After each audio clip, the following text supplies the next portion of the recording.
Hello everybody out there. I hope you guys are just as excited as I am for Aether Revolt pre-release, which is coming up in about 3 to 4 days, depending on where you are. I am recording this on a Monday. I've had time to look over the full spoiler, every single card, so if you haven't seen my initial thoughts on those cards, feel free to go check them out. They're posted up on the site by this point, or posted up on my channel by this point. What I'm going to start doing now, starting with blue, I'm going to look through each individual color, and I'm going to go through and give each card a rating. Now, a couple caveats to this. First off, this is completely my opinion. I've had time to talk with other people about some of the cards from this set, but given my experience, given, it's not a lot of experience, but given how much I've played the last couple of formats, I'm going to be evaluating cards solely on whether or not I think they meet a certain bar or whether I think they're below that bar. So I'll show you guys again the rating scale I'm going to use here in a second. Second caveat is this is an artifact-based set. There's a lot of Artifacts Matters cards. If there is an artifact that cares about a certain color, for instance, it has a blue activated ability, I will be evaluating it under this rather than a separate video for artifacts. Artifacts will have their own separate video, but if it's a card that you're specifically playing in blue decks, I will evaluate it here. A good example of these would be the Puzzle Knots from Kaladesh. For instance, the blue Puzzle Knot is very, very rarely a card you play outside of blue, so for all extents and purposes, it is a blue card, and we'll reveal it with the rest of the blue cards. And then last thing I'll mention, this is intended for draft, but keep in mind, cards that are good in draft tend to be good in sealed. There are some corner case situations, which I will mention if I come to them, where a card is much better in sealed than it is in draft. But for the purposes of these review videos, I am kind of giving you an order in which I think I would prioritize these cards in draft.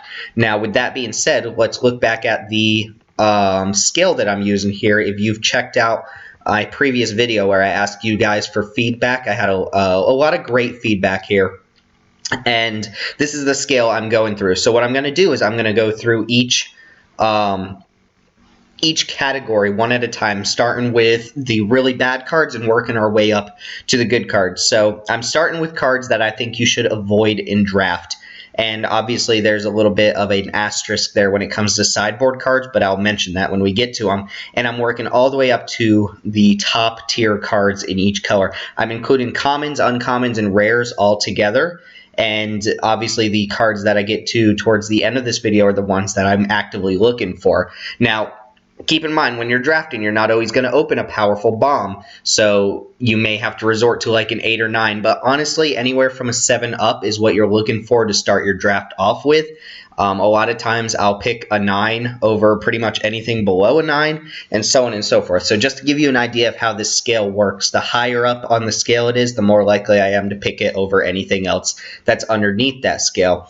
And, there's a lot of flexibility in that statement, but that's just the general idea here. So we're going to jump right in, and keep in mind, this is a small set with a lot of colorless artifacts, so there may not be a lot of actual colored cards. But we're going to look at all of the blue cards here, starting with the zeros, and this is blank for a reason. Thankfully, I don't think there are a lot of unplayable cards in this entire set, and I didn't look through and see any blue cards that I would deem unplayable, complete garbage. So I'm going to skip straight over that and say feel free to play anything in blue, but with that being said, we're going to look at the ones.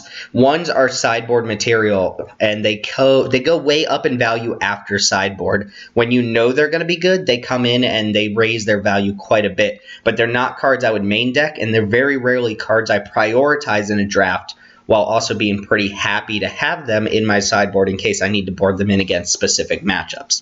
Now, the only card that I would really relegate to the sideboard in blue is Negate. And this is pretty standard material for most limited formats. If you have Negate, it goes way up in sealed because sealed decks tend to have a lot more spell action going on, powerful removal and things along those lines, as well as planeswalkers and powerful enchantments, artifacts, so on and so forth. And Negate is a good catch-all answer in sealed to non-creature spells. The problem is in draft, you usually win through creatures, so people tend to prioritize creatures much higher, and there is a chance that if you play negate in your main board, it may just end up being a dead card against certain strategies, like go wide, black-white strategies, or creature-based green strategies. These just tend not to play a very high suite of non-creature spells, and your negate could be a miserable card stuck in your hand. So I would draft negate as a sideboard card and keep it in the sideboard. In sealed, I would probably main deck at least one copy, and when you bring sideboard in, when you bring negate in from the sideboard, it's going to be quite good. But I would honestly say keep it in the sideboard until you know what your opponent's playing. Moving on, the 2s here are what I call narrow, low-impact cards. These are cards I do not want in my deck, except under very, very strict circumstances. They don't do a lot to move the game on. Either they don't affect your board in a meaningful way, or they do it at a point where they're not that great. The first example here is Trophy Mage, and Trophy Mage is a card that looks really great. It's 3 mana for a 2/2 that goes and fetches another card from your deck.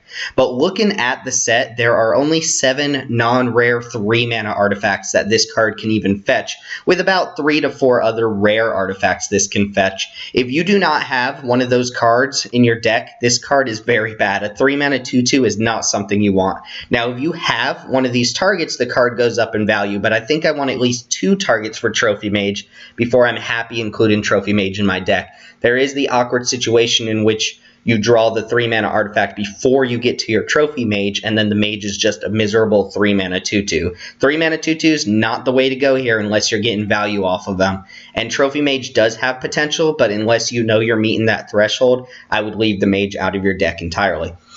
The other card is Take Into Custody, which honestly, it just doesn't do very much. It locks down a creature for a turn, essentially fogging a single creature for a full turn cycle, which isn't a very strong effect. Usually when you play this sort of card, you want it to do something meaningful. You want to tap down either multiple creatures or you want to be aggressive while taking advantage of your opponent's tap down creature, and blue is just not the best color to do that. So I would err on the side of saying don't play Take Into Custody unless you have some really absurd combo or you're extremely aggressive, and I don't see that happening in blue very often. Moving up the ladder a little bit, we get to the 3s, which I consider weak replaceable playables. Notice I do call them playables. I wouldn't be completely devastated if I had to put one of these cards in my deck, but they're very replaceable. There are better versions of this sort of effect if you're looking for them, and honestly, they're the first cards to get cut when I'm looking to make cuts. I've included here pretty much every single artifact with a blue activated ability because honestly, I don't think any of these cards are particularly strong. The Implement turns into a 4 mana draw 2, which is decent, but unless you're comboing with it, unless you're taking advantage of having an artifact or having an artifact leave the battlefield for the sake of Revolt, the card just isn't mana efficient. A 4 mana draw 2 is not something you always want in your deck at sorcery speed. Metallic Rebuke does have the potential to be much higher in an artifact-based deck. If you're playing a deck that's base blue and also very, very artifact heavy, Metallic Rebuke goes up, but not by much. Probably up to about a 5, where I would probably put most generic counter spells. Keep in mind, this card drops off way, way late in the late game, where your opponent may actually have 3 mana to pay for the counter spell or pay to kind of counteract the counter spell. And these type of effects drop off so much in the late game that I'm not really willing to include them in my main deck very often in the first place. And then we have 2 very similar cards here, one a common, one a rare. The Watchful Automaton is a decent mana sink, but again, 3 mana 2/2 is a little underneath the curve here, especially if there tend to be very aggressive decks in the format, and you only want it in the most controlling of decks, and probably only if you have artifact synergies. And then the Merchant's Dockhand is just a very weird card, but the fact that it requires you to have a significant number of other untapped artifacts on the battlefield is very mana intensive, taps itself, and is a very fragile creature, leads me to believe that it won't play out as well as it looks. Now, this card is one that could probably surprise me because it is card advantage. It does actually draw you a card when it taps, unlike the Watchful Automaton, which only scries. But until I see it in action, and until I see that that's a meaningful effect for 4 mana, I would err on the side of saying that I don't really want this in my deck very often. Now, 4 is an awkward spot because 4s aren't necessarily bad. They're only very good in certain situations. A little more than sideboard cards, you will play these in the right kind of decks, but you have to have the right kind of decks in order to make them really shine. And they're playable without the right kind of decks, but lose a lot of their significance. You'll notice between War of Invention, Salvage Scuttler, and Efficient Construction that all three of these cards require you to be in a very artifact-heavy deck in order for them to be significant. Efficient Construction is probably the best of these three cards, allowing you to turn all of your artifact spells into an additional Thopter token, which can take over a late game, but it is a very build-around card, and you need to have a significant number of artifacts in order for it to be a significant card on its own. Salvage Scuttler, same as I said during the previews that I was doing, this card really needs an artifact to combo with it, something with a sweet enter the battlefield triggers. If you're just using Salvage Scuttler to return servos and Thopters, this is not a good card. You need to turn the mana disadvantage, or I'm sorry, the card disadvantage that is inherently on the card into some sort of actual advantage to make it a decent playable. And then War of Invention, being a Court of Call-in for artifacts, has a lot of potential as a tutor, but it is super mana intensive, and you need to have both a lot of artifacts in your deck and good targets at a decent cost. This isn't going to go fetch up your 7 mana artifact creature very often, even though in a very artifact heavy deck you will play this card. And I think all three of these fit into the same kind of decks, but if you end your draft and you find that maybe you only have 5 or 6 artifacts in your entire deck, I could see all three of these being no-goes. So Archetype Filler is exactly what I would call a card like this, and you notice all three of them share a lot in common with each other. Now, the 5s are where you start to get to cards that you look at, and you will play them almost all of the times, but they will get cut if you have something a little bit better. These are the ones that go up or down in value depending on how your draft's going. A lot of times they act as curve fillers, where you just need to fill a slot on your curve, and these cards will do it just fine, but you're not always excited to play these cards. So Aether Swooper is probably, in my opinion, one of the worst of this cycle. A 1/2 flyer just isn't that good for 2 mana, especially in a format that supports some very aggressive builds. The ability is really nice, as with the rest of this cycle, and it is nice that it's on a flyer, so you're probably going to get in there early. Nice energy sink as well, but I think overall the card is not super powerful, and I could see cutting it for some more significant early game threats. Disallow, for all intents and purposes, is just a cancel. Every now and then it'll counter some sort of weird ability, but that's not what you're going to use it for 95% of the time. When that happens, you counter a Planeswalker's ultimate or something along those lines, then yes, Disallow is going to look like a great card, but Cancel is a filler card if ever I've seen one, and it leads me to believe that Disallow will be one of the disappointing rares to open. Unless Control is really, really strong in this format, I'm not seeing Disallow be more than just a cancel, and Cancel is already a 5 at best. Dispersal Technician is a card that may go up or down in value depending on how artifact heavy decks tend to be. If you find that every deck your opponent is playing has a mass of artifact creatures or tokens along those lines, then Dispersal Technician will do its job just nicely. But if we find that the format is just supporting aggressive creatures, maybe like red-green or something along those lines, then Dispersal Technician is just too low on the power and toughness scale to justify its mana cost. It is nice that it works particularly well against vehicles, but in a lot of situations this will just be a very expensive 3/2, which is not what you want in this format. Shipwreck Moray does make a lot of energy, but it's very similar to High Tide Hermit. It is a little bit more flexible and comes down a turn earlier, and has the potential to deal 5 damage or at least trade for another 3/3 on the board, or block very well. So it is flexible. It could be a little bit better than I'm giving it credit for, but it isn't a card that excites me, and I don't see ever really drafting around it or trying to take it really early. I think it'll slot into most decks, but if I'm looking for a card to cut, I could see cutting this one first. Unless I need the energy, the card is just mediocre.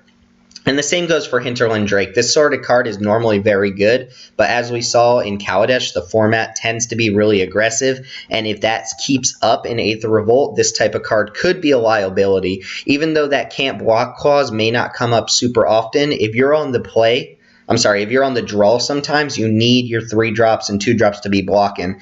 And there are some times where not being able to block an artifact creature can be a very relevant downside for a card like this. Even though it is a pretty good card on the play, a decent flyer that's going to at least get a good 2 to 4 points of damage in before your opponent can really stop it. I don't think the card is super great, and I would say it is a filler card.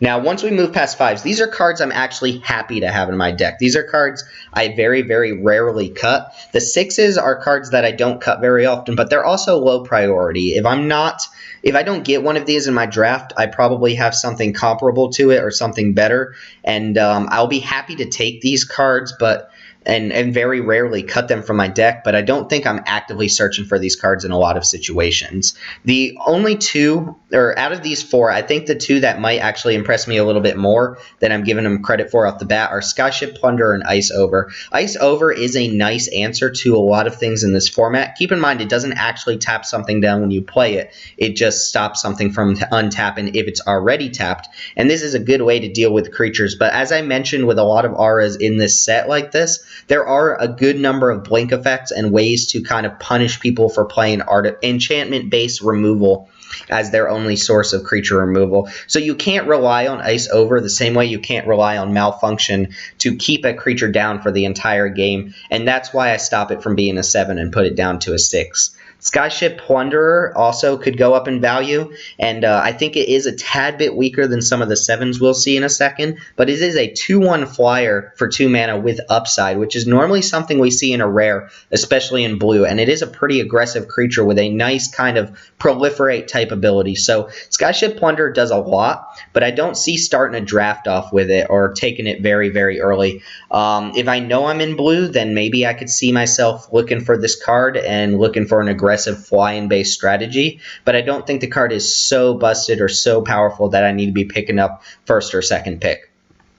The other 2 here are kind of medium cards that could get a lot better in certain situations. Bastion Inventor does have hexproof, and being one of the only hexproof threats in the format means a lot. It means it's a good place to put your equipment, good place to put your auras, and pretty well protected against the vast majority of removal in this format. The Improvise also helps you cast it a bit earlier, and I see no reason why this should ever cost 6 mana in the right kind of deck.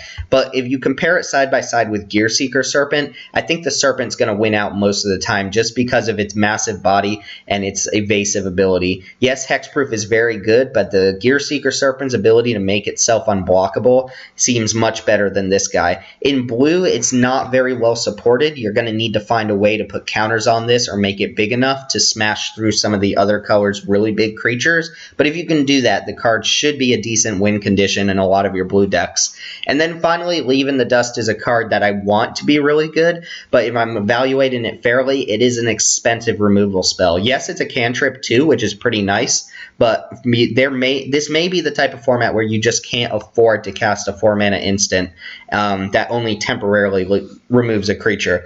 Again, if there are blue aggressive decks that have a lot of flyers, cards like Skyship Plunderer and the Drake we just saw, then Leave in the Dust is going to be much, much better.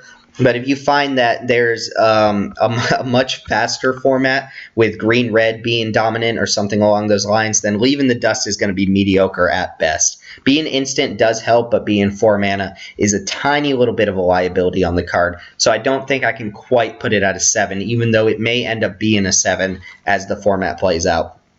Now, moving to the actual 7s. There are a lot of 7s throughout the entirety of my reviews here, for almost all colors, and the reason being is that Aether Revolt has just such pushed cards that are super powerful intentionally, that the set overall is just much stronger in the commons and uncommon slot, as well as some of the rares. Now, there are 2 rares here in the 7s. This means these aren't cards that I'd always be happy to first pick, but I would gladly second or third pick them and take them as a sign that the color is open. So if I see Baral or I see Mechanized Production coming my way, it might mean blue is open in that direction.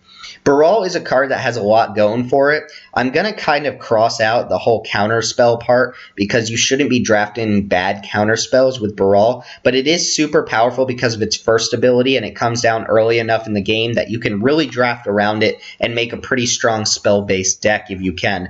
Otherwise, if you're not a spell-based deck, Baral doesn't have that much to offer and is not a card that I would take mid-pack if I find out I'm just some blue flyer deck or something along those lines. Mechanized Production, ignoring the win condition, even though I do see the win condition as something practical, it is a pretty strong source of card advantage throughout the course of a long controlling game, where if you just slap this on an artifact creature or some sort of artifact with an enters the battlefield trigger or a static ability, creating an extra copy of that essentially for free every turn could swing a game in your favor, especially a long game. This is not a good card against aggressive format or against aggressive decks, or a card that I want in a very quick or equally controlling match. If my opponent is playing a lot of artifact-based removal, then I could see cut and Mechanized Production, which also leads me to believe that it's not quite a busted, super powerful card, but just one that can be very strong in certain situations.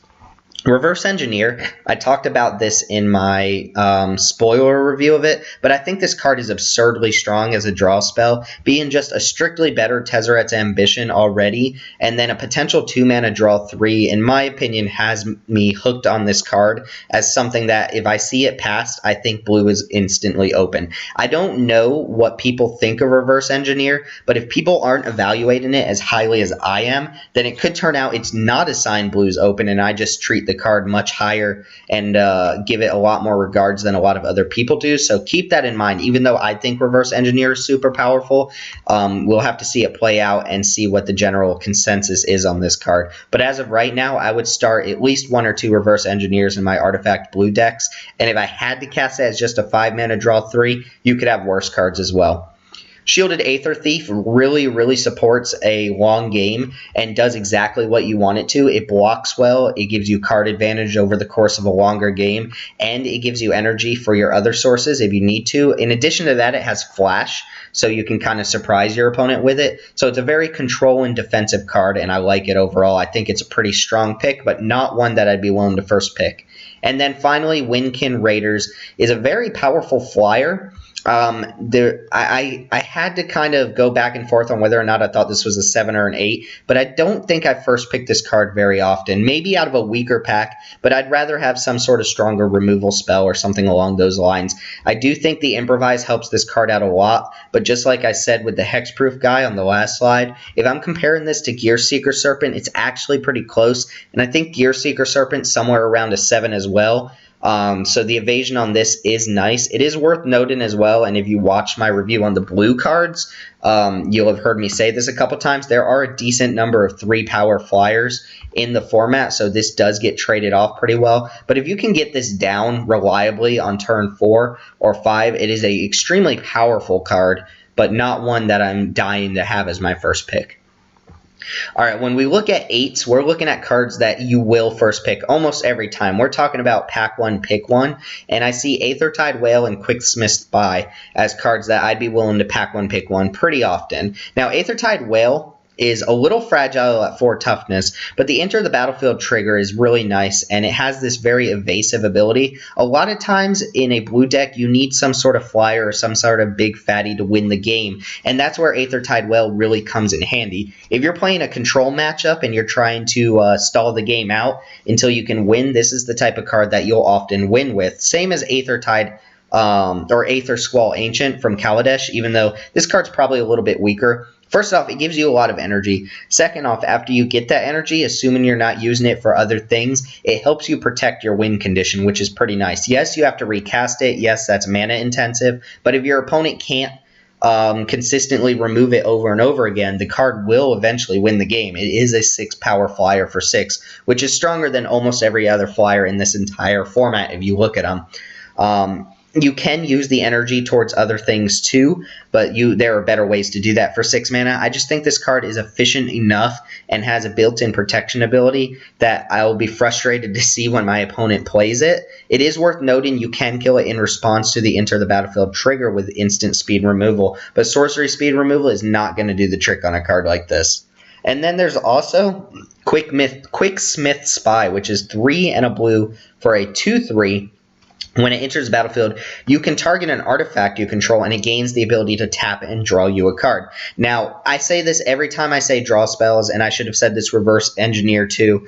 Draw spells are only as good as the rest of the cards in your deck. If your deck is really bad, drawing a bunch of cards isn't going to help you win that game very often. But if your deck is fine, if you've picked decent cards, you have a pretty decent curve and so on and so forth, then drawing cards will very often help you win a match. Drawing an extra card every turn gives you just so many more options than your opponent in the course of a normal game that I believe a card like this is very strong. Yes, the power toughness to mana cost is a little steep, but if you can turn this into drawing an additional card every turn, it should be good. It is fragile too, because your opponent can either destroy Quicksmith Spy or destroy the artifact that you targeted, and then it invalidates the ability here, but at least you're left with the power toughness. For instance, if your opponent has artifact-based removal and they destroy the artifact you targeted, then you still have a 2/3 on board, even though most of the time your opponent's going to have creature-based removal and kill the Quicksmith Spy.